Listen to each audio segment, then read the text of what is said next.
Ayo, siapa yang kuat tetap berdiri tegak kena sapuan angin dan air hujan?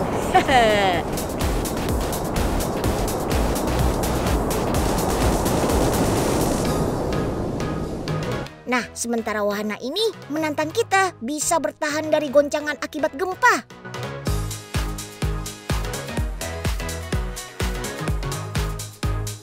Ayo, dorong pintunya yang kuat.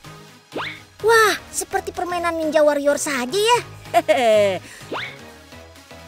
Wahana ini sebenarnya untuk melatih kita supaya bisa membuka pintu bawah tanah atau pintu mobil saat terjadi bencana banjir ataupun tsunami.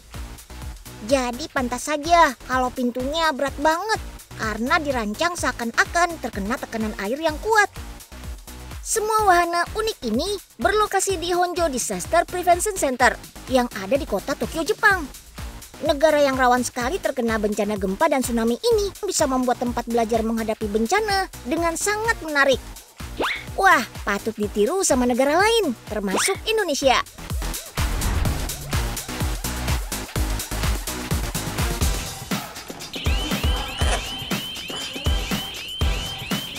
Oh iya, teman-teman sudah baca berita akhir-akhir ini kan? Yap, banyak bencana yang sedang terjadi di dunia. Dari banjir, angin topan, sampai gempa yang juga akhir-akhir ini berulang kali terjadi di negara kita. Makanya penting banget buat kita untuk selalu menyiapkan emergency bag atau tas siaga bencana semacam ini. Nah, masih di Jepang nih, pemerintah negara matahari terbit ini memberikan instruksi kepada warganya untuk selalu siap sedia tas siaga bencana di rumah. Setiap anggota keluarga di Jepang wajib punya masing-masing tas siaga bencana ini. Isinya ya jelas benda-benda yang bisa membantu bertahan hidup setidaknya sampai bantuan datang. Mulai dari air minum, makanan, pakaian dan handuk bersih, peralatan mandi, alat komunikasi, senter, jas hujan, penghangat badan, dan pastinya obat-obatan. Oh iya, makanan yang disiapkan bisa beragam.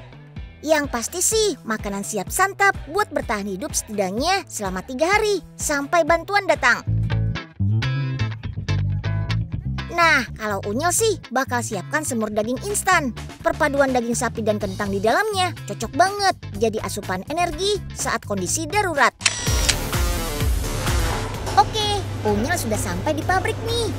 Wah, sudah mulai tuh produksinya. Pertama, siapkan kentangnya ya.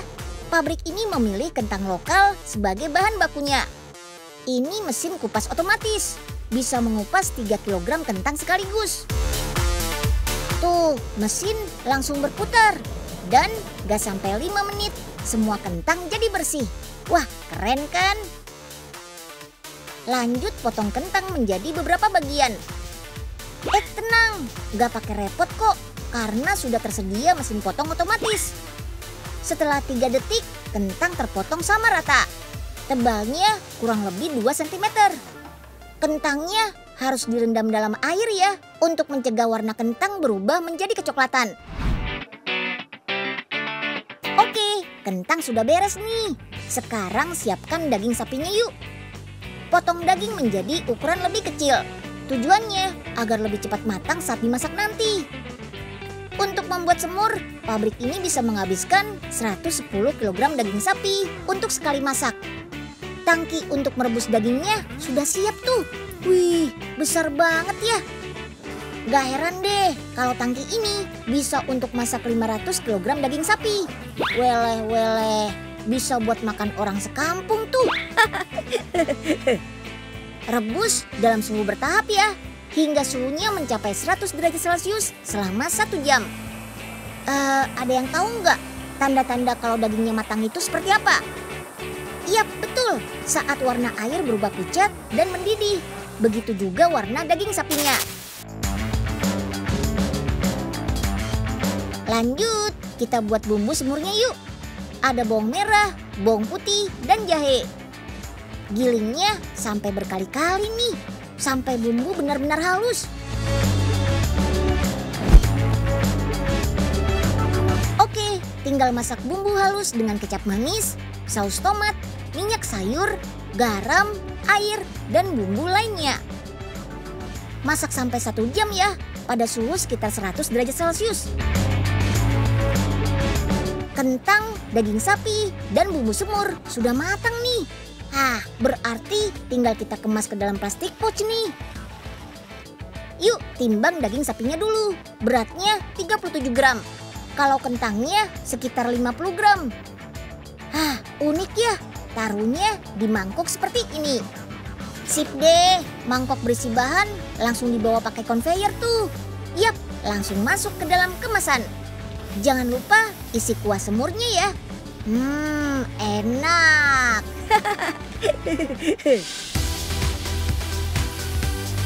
Sekali produksi, pabrik ini bisa membuat ratusan kemasan semur daging instan loh. Oke deh, sekarang sudah masuk ke tahap retort nih. Ini yang namanya mesin retort. Bentuknya seperti tabung ya. Mesin ini bisa menampung hingga 1.500 kemasan. Mesin ini akan memanaskan produk sekitar 121 derajat Celcius selama 45 menit. Hasilnya, kuman dan bakteri dalam produk akan mati. Jadi bisa awet sampai 1 tahun. Mantap! Ingat ya teman, negara kita kan sama seperti Jepang, termasuk negara yang rawan bencana. Saat terjadi gempa, kita pasti bakal panik. Tapi jangan lama-lama ya paniknya, langsung pergi keluar ruangan yang luas, supaya terhindar dari reruntuhan bangunan. Kalau nggak sempat keluar, cari tempat berlindung yang aman. Seperti di bawah meja, agar nggak terbentur benda-benda tajam.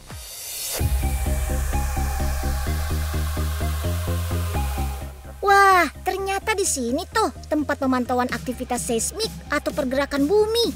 Gak cuma Indonesia doang yang terpantau, tapi juga seluruh dunia. Widih. Ruang monitoring ini selalu dijaga petugas selama 24 jam, non-stop. Seperti ini nih sinyal seismiknya, mirip sama grafik detak jantung ya teman. Dan karena bumi terus bergerak, sinyal seismiknya pun ikutan aktif terus. Jadi Unyil tahu nggak kalau tiap hari Indonesia selalu ada gempa. Ini bisa terlihat dalam beberapa hari terakhir. Jadi setiap hari itu ada sekitar 15-20 gempa. Tapi tidak semuanya dirasakan karena gempanya ada yang kecil. Ketika terjadi gempa atau tsunami, sensor-sensor yang terpasang di sekitar pusat gempa akan mengirimkan sinyal ke BMKG. Informasi gempa yang magnitudonya di atas 5 akan langsung diproses dan disebarkan secara umum lewat berbagai media seperti SMS, email, layanan pesan singkat, media sosial, dan lainnya. Jadi kurang dari 3 menit, informasi gempa bumi yang terjadi bisa langsung diterima masyarakat deh. Fitur peringatan dini bencana pada siaran TV digital ini dinamakan EWS atau Early Warning System. Sinyal EWS dikirim berdasarkan tempat perangkat digital berada dan hanya muncul di lokasi bencana atau wilayah terdampak. Peringatan akan otomatis muncul saat bencana terjadi. Pesan peringatan bencana di level waspada masih bisa ditutup atau dihilangkan dari layar dengan menekan tombol back atau OK karena bersifat pemberitahuan. Sedangkan tampilan peringatan bencana di level siaga dan awas akan tetap muncul bahkan sampai memenuhi seluruh tampilan layar. Tujuannya supaya publik tahu dan bisa segera merespons dengan mengevakuasi diri. Universitas Indonesia, tepatnya dari program studi geofisika, Fakultas Matematika dan Ilmu Pengetahuan Alam juga ikut andil loh. Yaitu dengan membuat sistem pendeteksi gempa alias Earthquake Warning Alert System atau bisa disebut EWAS. Alat ini menjadi alarm gempa bumi real time pertama di Indonesia loh. Bunyi sirine ini menjadi tanda peringatan gempa bumi dari sistem EWAS yang dipasang teman. Kita harus langsung keluar dari dalam ruangan menuju lokasi terbuka nih. Baru simulasi aja, Unyil udah deg-degan. Aduh. Alat pendeteksi gempa ini harus dipasang di pilar yang kokoh. Nah, sistem EWAS ini terdiri dari 3 node detector. Setiap node dipasangkan dengan jarak sekitar 300 meter. Ketiganya akan berkomunikasi melalui gelombang radio. Jika seluruh node mendeteksi adanya getaran, maka sirine akan berbunyi selama 1 menit.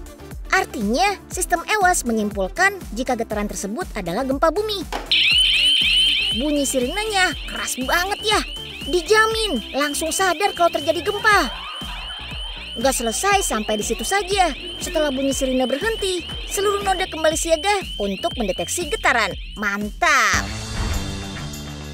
Oh iya, teman-teman tahu nggak kenapa gempa itu bisa terjadi? Selain karena terletak di tengah cincin api Pasifik, Indonesia juga memiliki banyak gunung berapi. Pergerakan magma di perut bumi lah yang menyebabkan terjadinya gempa bumi. Kita memang nggak bisa mencegah terjadinya gempa bumi, tapi kemajuan teknologi bisa mengurangi dampaknya loh teman. Salah satunya dengan membuat bangunan tahan gempa. Ini bukan bata biasa loh, karena terbuat dari panel super foam. Bandul besar ini bukan buat mainan ya, tapi alat untuk mengetes ketahanan bangunan. Kita tes nih, mana yang lebih kuat antara batu bata merah, bata ringan, dan bata styrofoam bertulang. Semuanya merupakan bahan penting untuk membuat bangunan.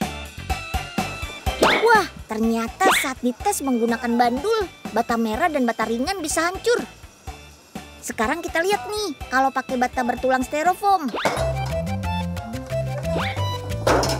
Terbuktikan kalau bata bertulang lebih kuat dibandingkan bata merah ataupun bata ringan. Kekuatan bata bertulang bukan sulap loh. Di dalam bata terdapat bahan styrofoam yang bisa meredam benturan dari bandul. Bata bertulang juga mampu menahan beban hingga lebih dari 1,5 ton. Sekarang kita lihat pembuatannya yuk, come on.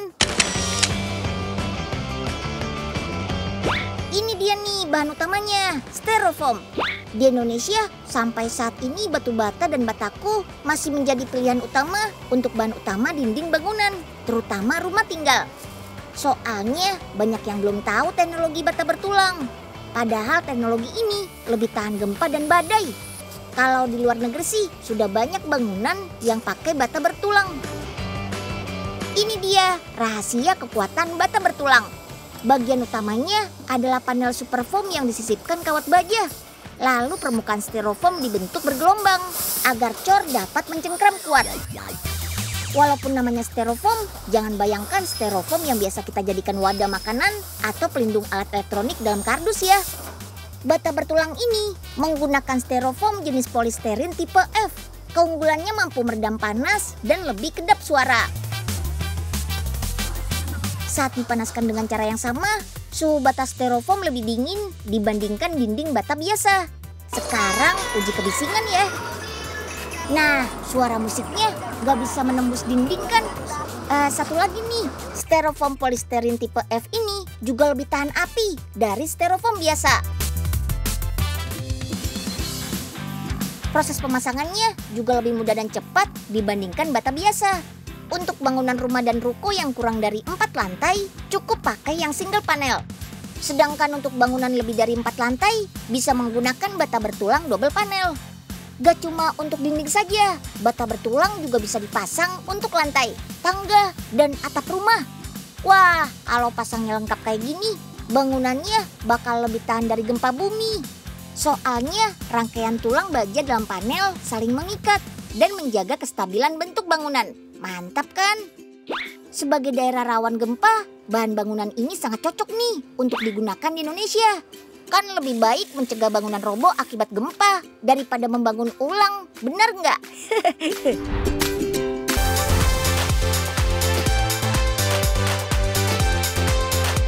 Pecinta telur ayam, ayo merapat! Ini telur rebus teman. Telur rebus yang biasanya berwarna putih, lain cerita kalau di Swiss. Telur rebusnya diwarnai supaya menarik. Ini baru yang namanya inovasi teman, cakep. Ternyata telur ayam di Swiss punya strata sosial berbeda-beda, tergantung dari cara ayamnya diternak. Nih, ada yang namanya telur Bodenhaltung Eier. Ini jenis telur yang berasal dari ayam yang hanya bisa berjalan-jalan di sekitar kandang. Makanya harga telurnya paling murah. Per butir 4,25 franc Swiss atau sekitar 5.500 rupiah. Kalau yang ini namanya telur Freiland, berasal dari ayam petelur yang hidupnya lebih bebas. Bebas warawiri kemana-mana. Makanya telur Freiland jauh lebih mahal. Kalau dirupiahkan sekitar 9.500 per butirnya. Anak ayamnya lucu-lucu banget ya. Telur dan ayam memang jadi bahan pangan yang nggak bisa dipisahkan dari kehidupan orang Indonesia. Sehari nggak makan telur atau ayam, mana kuat. Makanya kalau harga telur apalagi daging ayamnya naik, yang ribut bisa satu negara. Bener nggak? Permintaan yang besar terhadap pangan yang satu inilah yang membuat teknologi dan inovasi peternakan ayam terus bermunculan. Yang terbaru ada ayam pedaging yang namanya ayam nanas. Ayo, ada yang udah tahu belum ayam nanas itu apa? Yuk kita main ke kandang ayam nanas. Area peternakan ayam nanas ini nyaris tembus 8 hektar dengan 4 kandang besar yang masing-masing punya 3 lantai. Ayam-ayam di sini tuh dikasih pakan nanas teman, tepatnya ekstrak dari bonggol nanas. Inovasi pakan ayam nanas ini pertama di Indonesia loh. Di desa Terbanggi Besar, Lampung Tengah, terdapat pabrik nanas kaleng terbesar ketiga di dunia. Jenis nanas yang digunakan adalah smooth cayenne. Nah, kalau daging buahnya diolah jadi nanas kaleng, bagian tengahnya yang keras atau biasa disebut bonggol diolah jadi bahan campuran pakan ternak. Cuci bonggol nanas sampai bersih, potong dan haluskan. Lanjut, pisahkan bagian cair dan padatnya. Saring lalu keringkan hingga jadi produk akhir berbentuk bubuk. Inilah ekstrak nanas yang digunakan pada campuran pakan ayam teman. Wah, apakah Unyil mengalami fata morgana? Kok Unyil berasa kayak di padang pasir ya? Sekeliling Unyil tiba-tiba berubah jadi gersang dan tandus.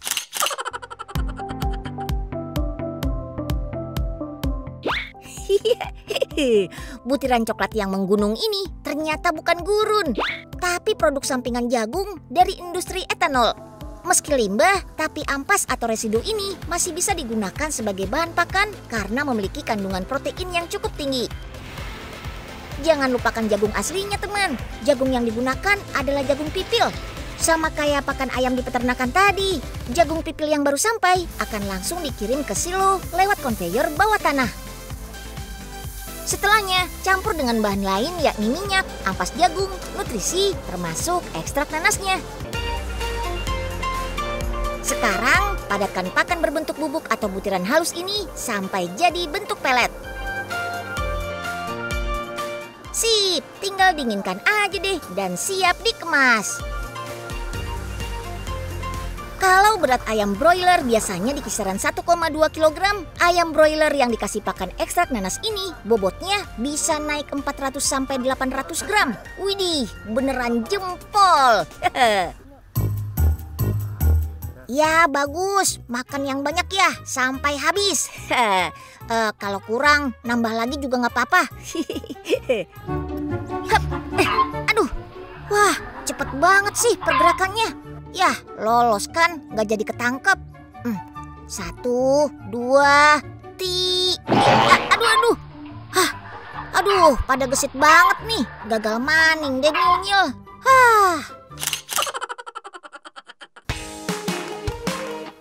Disinilah ayam nanas diproses lebih lanjut hingga menjadi produk kemasan. Dokter harus pastikan ayam dalam kondisi segar, mata dan bulunya cerah, jengger dengan warna merah terang dan tekstur kasar, gak ada memar, dan pastikan juga hidungnya bersih dan gak berlendir. Kalau semuanya terpenuhi, baru bisa ke tahap selanjutnya. Nah, sebelum dipotong, ayam-ayam ini dibawa ke ruang gelap terlebih dahulu teman. Tujuannya supaya ayam bisa rileks. Jadi pas dipotong nanti, otot-ototnya nggak akan tegang dan kualitas dagingnya pun ikutan oke deh. Prosedur pemotongan ayam ini sudah tersertifikasi halal. Lanjut, celup ayam ke air panas bersuhu 60 derajat Celcius. Proses ini sekaligus membantu merontokkan bulu-bulu ayam. Nah, sekarang pisahkan bagian kepala, kaki atau ceker, dan jeroan. Jeroannya juga dikelompokkan sesuai bagiannya. Ada hati, usus, ampela, jantung, dan lainnya. Jadi tinggal sisa badan utuhnya aja nih. Siram air dan wush, meluncur ke ruang bersih. Di sini ayam dicuci dengan air yang dinginnya sampai 2 derajat Celcius. Bukan tanpa alasan. Suhu ayam dijaga tetap dingin. Ini supaya bakteri atau mikroorganisme gak gampang berkembang, teman.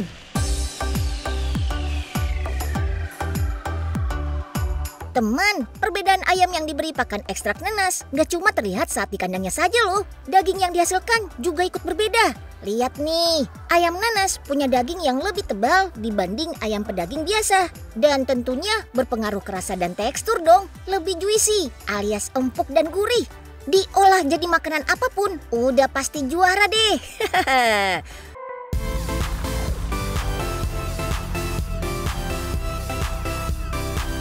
Lumuri potongan ayam dengan bahan atau bumbu tadi.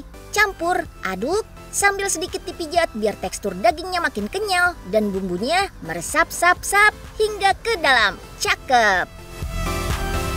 Nah, kalau tadi tepungnya cuma seiprit doang nih. Sekarang full sampai tumpah-tumpah untuk melapisi potongan ayamnya.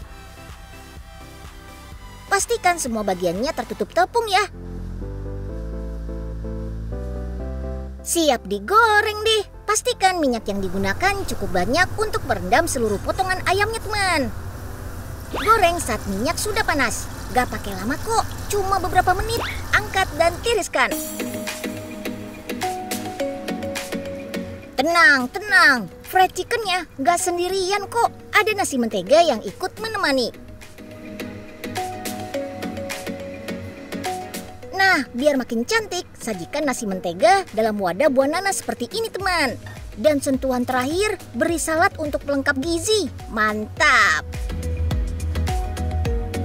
Tapi, kalau bosan sama yang goreng-goreng, cobain dipanggang juga boleh kok. Menu yang ini rasanya lebih berani karena ayam terlebih dahulu dimarinasi dengan berbagai macam bumbu seperti garam, merica, paprika, atau cabai bubuk, minyak, dan lainnya. Atur suhu oven di angka 180 derajat Celcius dan panggang selama 30 menit. Warnanya jadi makin gelap karena bumbu yang terkaramelisasi sempurna. Aromanya, kecium sampai satu dapur sih ini. Gak kuat nih Om Chef, bisa langsung dimakan aja nggak? Butter rice fried chickennya nih, auto jadi favoritnya anak-anak. Teksturnya yang crunchy dan double gurih, so pasti enak maksimal dong. Nah, kalau ayam panggangnya sih paling the best dicocol sama yang pedas-pedas. Pas banget nih, ada sambal nanasnya juga. Oh iya, bukan cuma enak, ayam nanas ini juga bergizi tinggi. Kayak protein, teman. Asupan protein kan bisa menambah energi tubuh kita. Jadi bisa bekal buat beraktivitas deh. Cakep!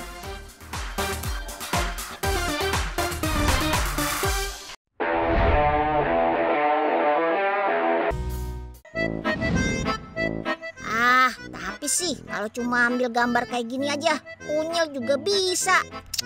Gampil. Oke, tahan sebentar ya. 1, 2.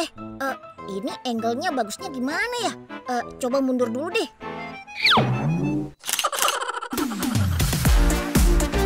Ayo, siapa di sini yang cita-citanya pengen terjun ke industri perfilman? Wih, banyak yang angkat tangan tuh. Tapi ingat, harus ada aksinya juga dong. Biar keinginan kita gak cuma jadi angan-angan. Seperti besti-besti unyil yang lagi ikutan praktek bikin film ini. Kerennya, ilmunya ditransfer langsung dari para jagoan di industri film. Yap, ini dia kakak serta om dan tante penyelenggara festival video anak se-Asia Tenggara. Cakep! Ada 28 anak yang meramaikan acara tahunan ini. Mereka terbagi ke dalam 4 kelompok, lengkap dengan posisinya masing-masing. Ada yang jadi sutradara, videografer, aktor, dan lainnya. Para videomaker cilik ini sudah dapat bekal untuk memproduksi film loh. Mulai dari pembuatan skenario sampai teknik pengambilan gambar. Lanjut. Kalau produksinya beres, jangan lupa proses editingnya ya teman. Di tangan kakak-kakak editor ini, video mentah akan diracik menjadi rentetan adegan sesuai jalannya cerita. Jangan lupa tambahan musik sampai efek visualnya. Dijamin bisa bikin karya film semakin ciamik. Cakep! Jeng jeng, yeay! Besti-besti Unyil dari kelompok 2 berhasil jadi juara nih. Film pendek karya mereka nantinya akan berlaga di kompetisi video anak se-Asia Tenggara loh. Rencananya bakal digelar di Malaysia pada November mendatang teman. Jempol! Ini juga jadi bukti nyata kalau usia tuh gak jadi hambatan untuk berkreasi. Persis banget sama wejangan mentor Unyil dari Filipina ini. Remember, you are the light of the world. That which means to say, try to bring the best to everyone. Give them hope. Let them feel there is so much hope, that hope is very much alive because there are people who care. And the people who cares are those, the light. Siap Miss Elvira, meski Unyil masih cimit, tapi ingin bisa menginspirasi teman-teman Unyil dimanapun berada.